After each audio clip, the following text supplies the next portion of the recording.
안녕하세요. 저는 현재 아들 하나를 키우고 있는 여자입니다. 평소 누군가에게 제 이야기를 해본 적이 없어서 여기에 사연을 보내려고 하니 어색하고 이상하네요. 가끔 제가 가진 이야기를 풀고 싶을 때가 있어도 좋았던 일이 아니라서 많이 망설였는데 이곳은 익명이라고 하길래 용기를 내어 이렇게 글을 쓰게 되었습니다. 저는 낭만적이게도 제 청춘을 다 바친 첫사랑과 결혼을 했어요. 어릴 때 동네 사람들에게 삼총사라고 불릴 만큼 친했던 친구들이 있었어요. 동네가 좁아서 삼총사 모르면 간첩이라고 할 정도로 모두가 저희를 알고 있었고 저희 부모님들끼리도 잘 알고 지냈었어요. 누군가 별난 장난을 친다고 하면 범인은 다 저희였어요. 유치원생 때부터 붙어 다녀서 서로에 대해 모르는 것이 하나도 없었어요. 단 연애 관련된 것만 빼고요.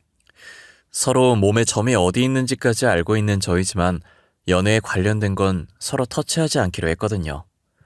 저는 그 아이들을 빼놓고 추억을 회상하라고 하면 회상할 수 있는 추억이 하나도 없을 만큼 성인이 될 때까지도 그들과 매일 같이 붙어 다녔어요. 삼총사 중에서 청일점이었던 남자애가 있었는데 제가 그 아이를 중학생 때부터 혼자 짝사랑해왔어요. 저희가 여자 2명에 남자 1명으로 구성된 조합이었거든요. 여자애는 다른 반이었고 저와 남자애가 같은 반이 자주 됐었고요. 남자애는 제가 준비물을 안 가지고 오면 자기 것을 저에게 주고 저 대신 선생님께 혼나곤 했어요. 조별 모임 할 때도 힘든 것들은 자기가 하고 쉬운 것들은 저 보고 하라고 했었죠. 어렸을 때부터 남을 배려하던 애라 처음엔 별 생각이 없었는데 중학생 때 사춘기가 오기 시작하면서 저도 모르게 남자애에게 특별한 감정이 생기기 시작하더라고요. 분명 평상시와 똑같은데 더 잘생겨 보이고 괜히 설레서 심장이 뛰고 그러는 거예요. 목소리까지 변성기가 와서 중저음이 된 게 멋있고 저도 왜 이러는지 모르겠더라고요. 다른 여자애랑 있는 모습이 보이면 괜히 질투도 나고 그랬어요. 인정하기 싫었지만 제가 그 아이를 짝사랑하게 됐다는 사실을 인정해야만 했어요. 그래야 그 아이를 마음껏 질투하고 마음껏 사랑할 수 있으니까요.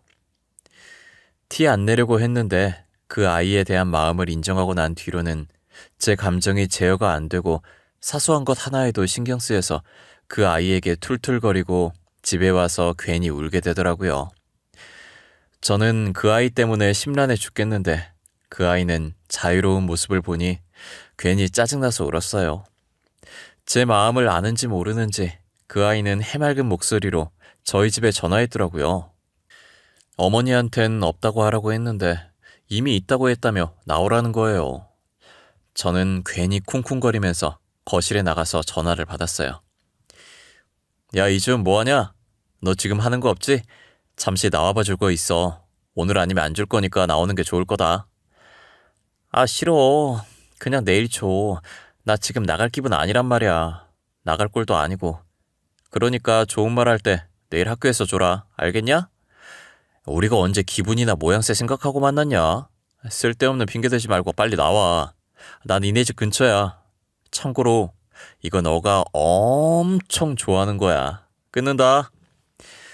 전화 받을 때 툴툴거리긴 했지만 저는 전화를 끊자마자 방으로 뛰어가 짧은 시간에 옷을 갈아입은 후 얼굴 상태까지 확인하고 급하게 집을 나왔어요. 괜히 들뜬 티 안 내려고 근처에 와서 숨을 고른 뒤에 천천히 그 아이에게 다가갔어요. 이 시간에 왜 불렀냐? 뭐 그렇게 대단한 거 주려고 부른 거야? 빨리 줘. 나 집에 가야 되니까. 별거 아니면 진짜 혼난다. 아, 네가 진짜 좋아하는 거야. 이거 봐. 너 저 옆 동네 시장에서 파는 떡볶이 좋아하잖아. 나 너 때문에 굳이 옆 동네까지 가서 사온 거다. 누가 사달라고 했나? 기왕 사온 거니까 먹어주긴 할게. 고맙다. 나 이것만 먹고 바로 집 갈 거야. 너도 집 가. 내일 주말이라고 또 문구점에서 게임하지 말고. 야, 너 근데 요즘 나한테 왜 이렇게 틱틱거리냐?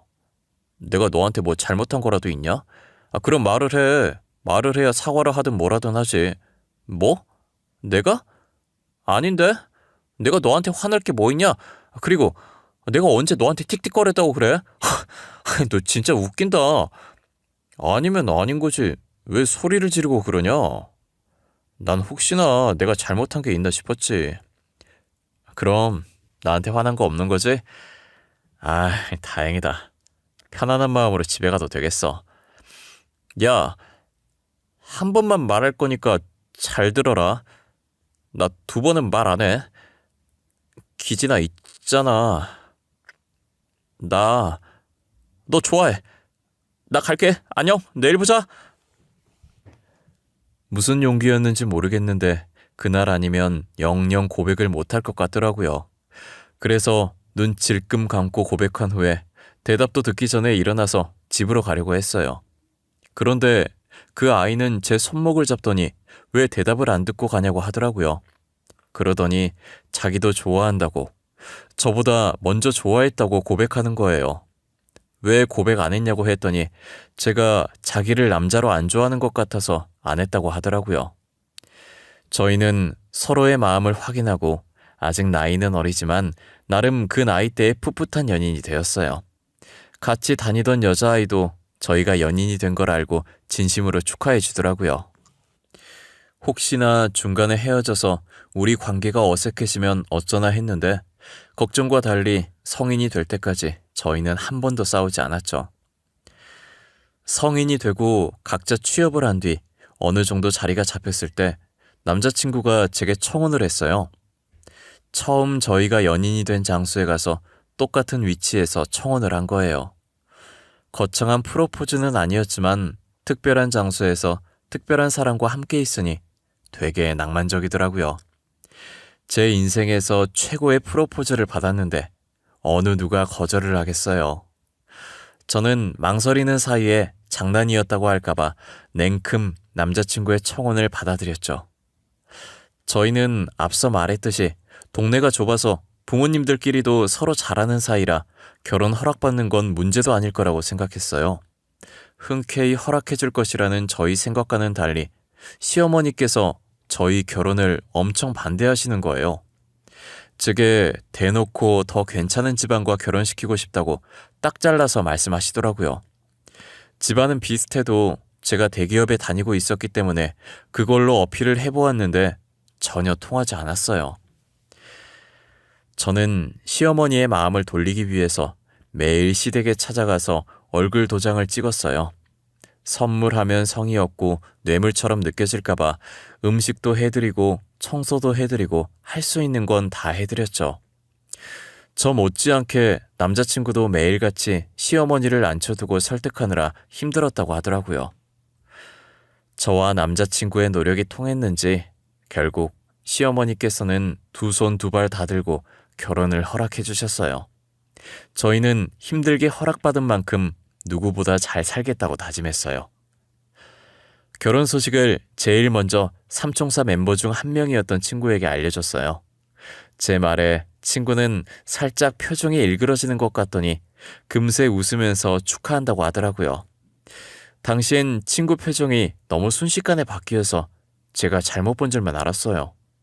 손뼉을 치면서 진심으로 축하해주는 모습에 저도 활짝 웃으며 고맙다고 했죠. 친구는 드레스며 예식장이며 추천도 많이 해주고 같이 보러도 가줬어요. 친구 덕분에 예쁜 드레스를 입고 화려한 예식장에서 모두의 축하를 받으며 결혼식을 올렸어요. 앞으로 행복한 일만 가득할 것 같았던 결혼식이 끝난 순간부터 저의 순환은 시작되었어요. 시어머니께서는 남편이 하도 졸라서 어쩔 수 없이 결혼을 허락한 거라며, 그러니 시댁사랑 받을 생각했다면 일찌감치 접으라고 하시더라고요. 아무리 며느리로서 제가 탐탁치 않아도 그렇지 면전에 대고 그런 말을 하시니 너무 서운했어요. 그래도 저는 노력만 한다면 언제든 시어머니 마음을 돌릴 수 있을 것만 같았어요. 제가 하기 나름이라는 생각에 아직 부모님에게도 안 했던 효도를 시어머니께 했었어요. 신혼집도 시댁 근처에 마련해서 매일은 아니더라도 일주일에 2번은 꼭 갔었어요. 하지만 시간이 지나도 시어머니는 제게 마음을 열 생각이 전혀 없으신 것 같더라고요. 그나마 시아버지께서는 제 편이라 언젠간 시어머니도 제 마음을 알아줄 거라고 위로해 주셨어요. 남편도 저와 시어머니 사이에서 답답해하고 눈치 보기 마찬가지였어요. 그런데 삼총사 중 한 명이었던 친구가 남편과 저의 결혼 후 부쩍이나 시댁에 자주 놀러 오더라고요. 서로 친했고 각자의 집에 자주 놀러 갔던 터라 처음엔 신경을 안 썼는데 놀러 오는 횟수가 점점 잦아지면서 저도 은근히 신경이 쓰이는 거예요. 더구나 시어머니께서 친구 집안과 제 집안을 종종 비교하곤 했었거든요. 친구는 대대로 사업을 하는 집안이라 저희와 달리 엄청 부유한 집안이었어요. 그래서 시어머니께서 장사하는 저희 집안과 사업하는 친구의 집안을 비교했었죠. 친구는 시댁에 놀러 오면 자기가 며느리인 양 시어머니 옆에 꼭 붙어 있어요. 시어머니의 팔짱을 끼면서 이야기를 나누는데 모르는 사람이 보면 친구를 며느리로 볼 정도였어요.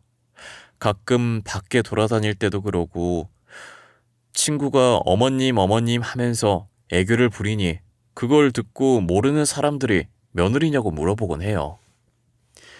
그런데 시어머니도 그렇고 친구도 그렇고 그 말에 딱히 부정도 긍정도 하지 않고 웃어넘겨요. 저는 그런 걸 목격할 때마다 한마디 하고 싶었지만 속 좁은 사람 될까봐 아무 말도 못했어요. 그런 질문들을 받으면 아니라고는 안 했지만 그렇다고 딱히 맞다고도 하지 않았으니 괜히 나섰다가 저만 유난이라고 생각할 것 같았거든요. 그리고 항상 그런 얘기를 듣고 집으로 돌아오면 시어머니께서 항상 하는 얘기가 있어요. 아유, 네가 진짜 내 며느리였으면 얼마나 좋았겠어. 집안도 좋고 성격도 싹싹하니 우리 아들 옆자리에 딱인데 말이야. 에이, 어머님, 주은이가 들으면 서운해하겠어요. 그러지 마세요. 제가 봤을 땐 주은이가 착하고 손도 야무진 게 며느리로 제격이에요. 시은아, 근데 나도 너가 우리 기진이랑 결혼할 줄 알았어. 둘이 되게 잘 어울렸잖아. 아, 진짜 기진이랑 결혼할 줄은 꿈에도 몰랐는데. 사귄다고 했을 때도 저러고 말 줄 알았어. 아유, 그러게나 말이다. 나도 둘이 만난다고 했을 때 소꿉놀이처럼 잠깐 만날 줄 알았지? 결혼하겠다고 할 줄은 몰랐다니까. 우리 아들은 보는 눈이 너무 없어. 아, 다들 그만하세요. 주은이 앞에서 무슨 말을 하시는 거예요, 정말. 주은아, 어머님이랑 지연이가 괜히 이러는 거야. 결혼시키고 나서 서운하니까. 우리 밖에 나가자. 남편에게는 쌍둥이 여동생이 있었는데 시어머니랑 합세해서 제게 비아냥거리는 게 일상이었어요. 친구만 집에 안 오면 비교 안 당할 텐데 친구는 맨날 이런 모습 보면서도 시댁에 계속 놀러오고 시어머니와 신우가 저를 무시하면 저런 식으로 달래면서 밖으로 데리고 나가요. 혼내는 시어머니보다 말리는 신우가 더 밉다고 저는 그런 친구가 너무 밉더라고요. 그래도 제 기분을 풀어줬던 건 그 친구뿐이라 한편으로는 고맙기도 했어요. 친구는 아이 가지면 시어머니께서 마음을 돌리실 거라고 아이를 가져보는 게 어떠냐고 하는 거예요. 저는 친구의 말을 곱씹어 생각해봤는데 물론 자기 핏줄이 생기면 시어머니께서도 좋아하시겠지만 임신이라는 게 제가 당장 임신하고 싶다고 해서 바로 할 수 있는 게 아니잖아요. 저와 남편도 시어머니 마음을 돌리는 데에는 손자밖에 답이 없을 것 같다는 생각이 들어서 반년을 노력했는데도 임신이 되지 않았어요. 포기해야 하나 싶었을 때쯤 속이 울렁거리고 계속 잠이 쏟아지는 게 혹시나 하는 마음에 병원에 가서 검사를 받아보니 임신이라는 거예요. 임신 소식을 알리니 시어머니께서도 엄청 좋아하고 고생 많았다고 안아주시더라고요. 처음으로 느껴보는 시어머니의 따뜻한 품에 저도 모르게 눈물이 났어요. 시어머니께서는 혹시나 아이가 떨어질까 노심초사하시며 저를 챙기셨어요. 거기다 아들이라는 소식에 저를 업고 다니고 싶을 정도로 좋다며 소리 지르시더라고요. 그런 시어머니의 모습을 보고 남편과 저는 아이가 뱃속에서부터 효자라고 웃음이 끊이질 않았어요. 저희는 이제 됐다고, 아들 덕분에 앞으로는 행복한 일들만 있을 거라고 생각했어요. 이 기쁜 소식을 친구에게도 알렸는데 친구 표정이 점점 일그러지더라고요. 너무 안 좋아 보여서 왜 그러냐고 했더니 친구는 아무것도 아니라고, 개인적인 일 때문에 기분이 안 좋다고 하길래 그런 줄만 알았어요. 저는 시어머니의 보살핌을 받으며 아들이 태어나기만을 기다리고 있었어요. 하지만 평화는 잠시였고 얼마 지나지 않아서 시어머니와 신우는 제 임신을 부정하기 시작하는 거예요. 주은이, 너 여기 와서 앉아봐라. 내가 묻는 말에 솔직하게 말해야 한다. 알겠니? 네 뱃속에 있는 아이 말이야. 그 아이 우리 기진이 아이가 맞는 거니? 어머님, 뜬금없이 그게 무슨 말씀이세요? 당연히 저희 남편 아이죠. 혹시 제 아이가 다른 사람 아이라고 의심하시는 거예요? 의심할 수밖에 없지. 아니, 의심이 아니라 확실한 증거로 확인받으려는 거지. 자, 여기 사진. 네가 이러고 다니는데 우리가 어떻게 믿어? 다른 남자랑 저렇게 다정하게 있는데 말이야. 아가씨, 이건 길 가다가 모르는 사람이 길 물어봐서 가르쳐주고 있었던 거예요. 누가 이 사진을 줬는지 모르겠지만 저 만나는 사람 없어요. 결혼하고 친구도 잘 못 만나요. 고작 길 가르쳐주는데 저렇게 연인 마냥 다정하게 있다고? 말이 되는 소리를 해. 그럼 이 사진이 조작되었단 말이야? 각도가 그렇게 나온 거예요. 제 말을 믿어주세요. 진짜예요. 저 정말 회사랑 집 밖에 안 다녀요. 그리고 항상 남편이랑 붙어 있는데 제가 누굴 만나요? 시어머니와 신우는 제가 바람을 피워서 다른 남자 아이를 가졌다는 말도 안 되는 상상을 하시더라고요. 사진을 도대체 누가 준 건지 모르겠는데 저는 정말 모르는 사람이 길 묻길래 가르쳐 준 것밖에 없었어요. 제가 아무리 해명을 해도 바람 피운 거라면서 그 남자 애라고 우기는 거예요. 진짜 돌아버릴 것 같은 노릇이라 말이 안 나왔는데 남편이 뭐하는 짓이냐고 막아줘서 일단락이 됐어요. 시어머니와 신우는 아이를 낳을 때까지도 의심의 눈초리로 저를 쳐다보더라고요. 저는 혹시나 또 괜한 꼬투리 잡힐까봐 더더욱 밖에 안 나갔어요. 그렇게 무사히 아들을 낳았고 아들의 얼굴이 남편과 시아버지를 똑 닮았더라고요. 누가 봐도 저희 아들은 남편의 아들임이 틀림없다는 게 증명이 된 거죠. 시어머니와 신우는 친가를 쏙 빼닮은 아들의 얼굴에 우길 말이 없어서 머뭇거리더니 이젠 하다 시아버지와 제 사이를 의심하기 시작하더라고요. 얘, 얼굴이 우리 남편이랑 똑같이 생겼어. 지연아, 이것 좀 봐봐라. 네 아빠랑 똑같이 생겼지 않니? 아니, 왜 손자가 우리 남편을 닮아? 엄마, 진짜 우리 아빠랑 똑같이 생겼어. 우리 아빠 애라고 해도 믿겠는데? 새언니, 설마. 아니지? 우리 아빠 애면 진짜 막장인 거 알지? 어머님, 아가씨, 지금 무슨 말을 하시는 거예요? 이젠 하다 시아버지와 저를 의심하세요? 저번부터 진짜 저한테 왜 그러세요? 그렇게 못 믿겠으면 유전자 검사 해보면 될 거 아니에요. 엄마랑 지연이 둘 다 진짜 왜 그래? 주은이를 왜 이렇게 괴롭혀? 사람을 왜 못 살게 구냐고. 주은이가 엄마랑 너한테 뭐 잘못한 거 있어?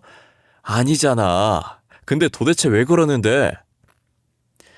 남편도 시아버지와 저를 엮는 시어머니와 신우가 어처구니 없었는지 결국 한 소리하고 그 둘을 병실에서 쫓아내버렸어요.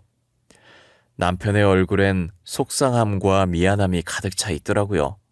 그런 남편에게 괜찮으니 너무 속상해하지 말라고 살짝 웃어 보였어요. 저는 산후조리원에서 몸조리를 마치고 아들과 함께 집으로 돌아왔어요. 혹시나 또 터무니없는 말을 하실까봐 남편과 아들의 유전자 검사 결과지를 들고 갔어요. 시어머니와 신우는 99.99%로 남편과 아들의 친자 관계가 일치한다는 글을 보고 입을 닫더라고요. 그러더니 언제 그랬냐는 듯 활짝 웃으면서 저희 아들을 늘 품에 안고 계셨어요. 그리고 몇 주 뒤 저는 여느 때처럼 빨래를 돌려놓고 아들의 기저귀를 갈아주고 있었어요. 사용했던 기저귀를 처리하려고 일어났는데 바닥에 있던 핸드폰이 울리는 거예요. 친구한테 온 전화길래 받았는데 집 근처 카페라고 할 말 있으니 잠시만 나오라고 하더라고요. 목소리에 힘이 없길래 무슨 일이 생긴 줄 알고 아이를 잠시 근처에 사는 시어머니께 맡기고 나왔어요. 너 무슨 일 있어? 아까 전화로 들었을 때 목소리에 힘이 없던데. 도대체 무슨 일이야? 안 좋은 일이라도 있는 거야? 주은아, 나 어떡해. 나 진짜 어떡해. 나 얼마 전부터 속이 안 좋아서 병원에 갔거든? 그런데 내가 임신이래. 이제 4주차 접어들었대. 진짜 어떡해. 뭐? 임신했다고? 너 얼마 전까지만 해도 남자친구 없었잖아. 몇 년 동안 남자친구도 없었던 애가 도대체 누구 애를 가진 거야? 미안해. 내가 진짜 미안해, 주은아. 내가 너한테 할 수 있는 말이 이것밖에 없어. 나 용서 안 해도 돼. 다신 안 보겠다고 해도 돼. 미안해. 너 설마 아니지? 내가 생각하는 그런 거 아니지? 응. 왜 말을 안 해? 너 진짜야? 뱃속에 있는 애 우리 남편 애야?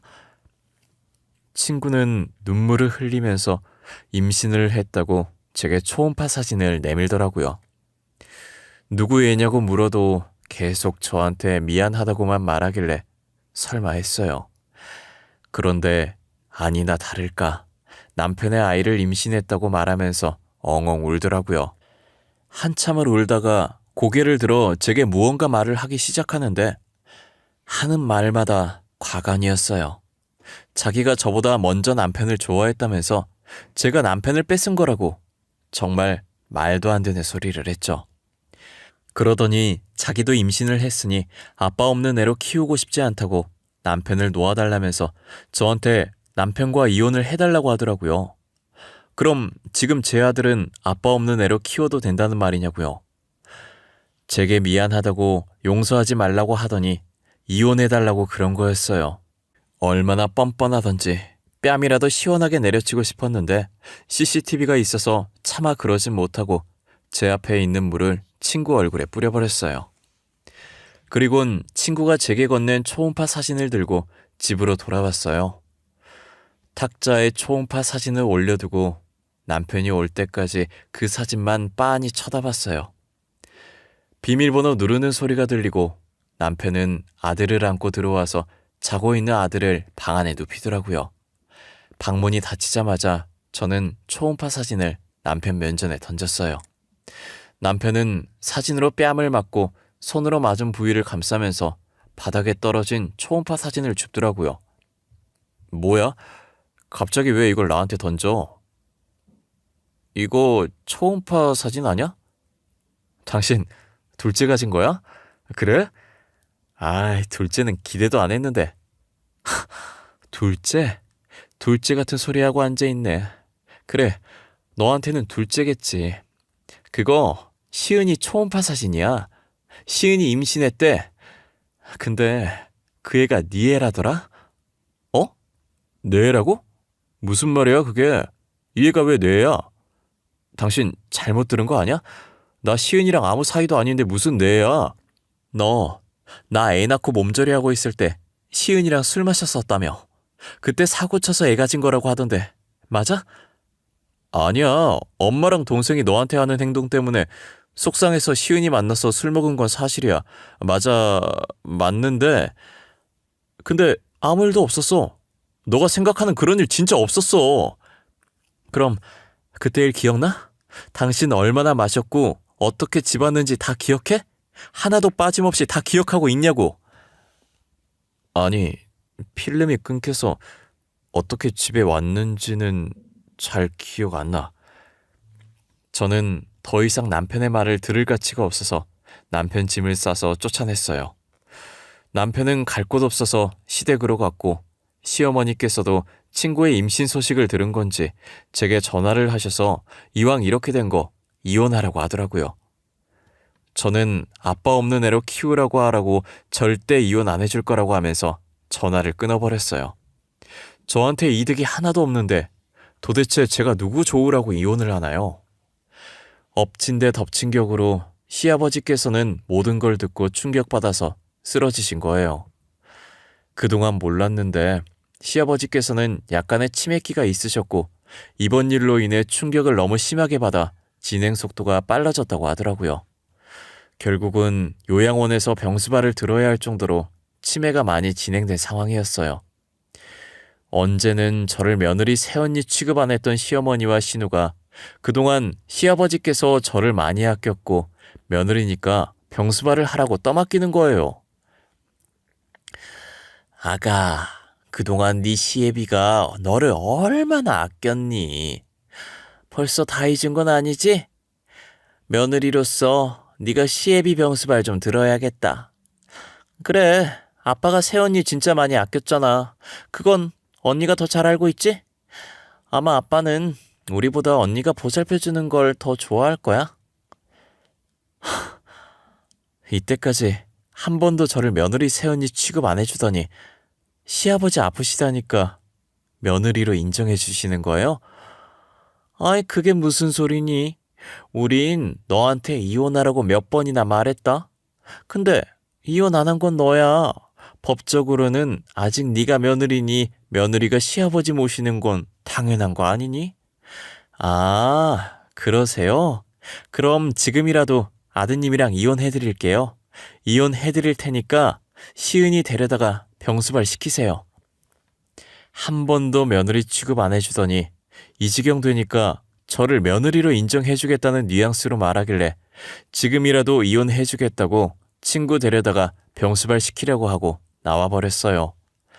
남편은 저를 붙잡았지만 이젠 이렇게 살고 싶지 않다고 이 집안이랑 다시 얼굴 마주하고 싶지 않으니 이혼 서류에 도장을 찍어달라고 울면서 말했어요. 남편도 그동안 제가 당해왔던 것들이 생각났는지 더 이상 저를 붙잡지 않았고 도장을 찍어줬어요. 저는 그렇게 남편과 이혼했고 아들의 양육권도 가지고 왔어요. 그래도 전 남편 잘못으로 이혼하는 게 아니니까 아들이 보고 싶다고 하면 언제든 만나게 해주었어요. 아무 생각 없이 아들을 만나게 해줬었는데 문득 친구가 생각나더라고요. 너 근데 이렇게 우리 집 들락날락 거려도 돼? 시은이가 뭐라 안 해?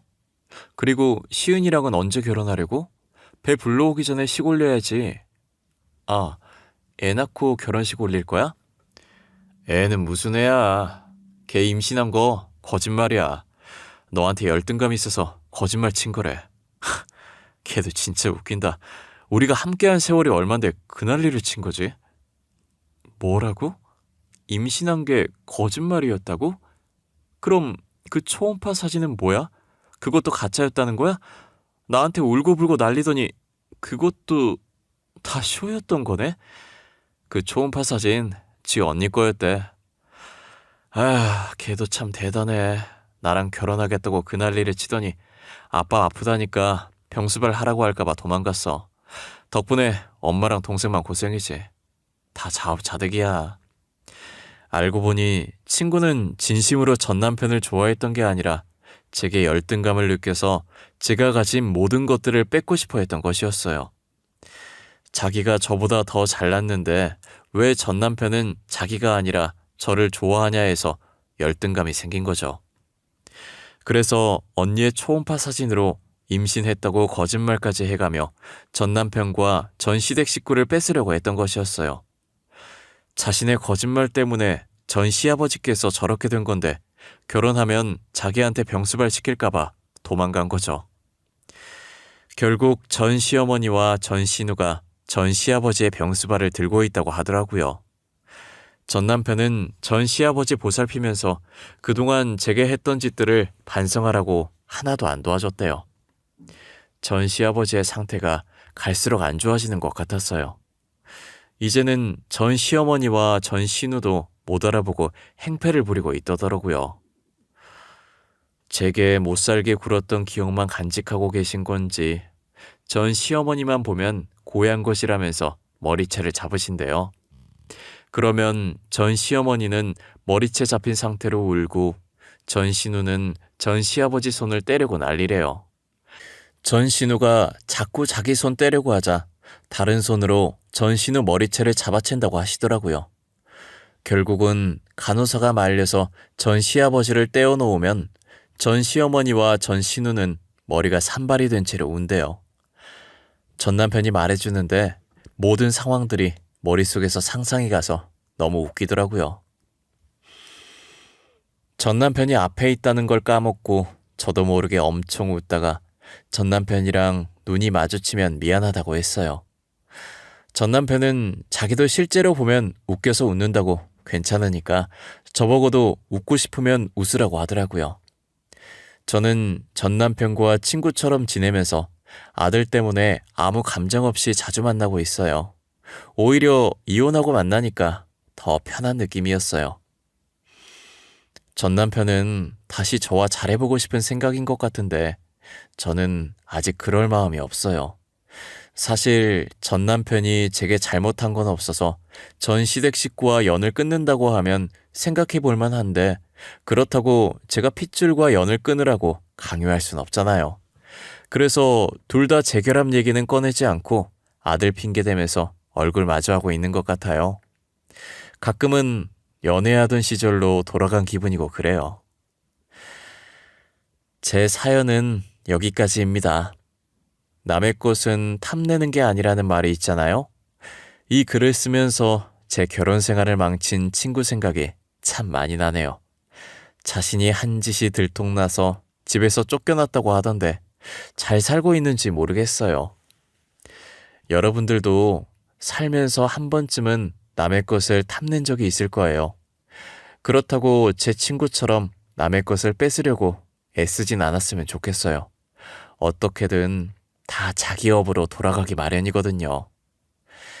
지금처럼 자신에게 주어진 것들에 최선을 다했으면 좋겠습니다. 저도 그렇게 살아가려고 노력할 것이고요. 지금까지 제 사연 들어주셔서 감사하고 여러분들의 앞길엔 늘 좋은 일만 가득하시길 바라겠습니다. 감사합니다.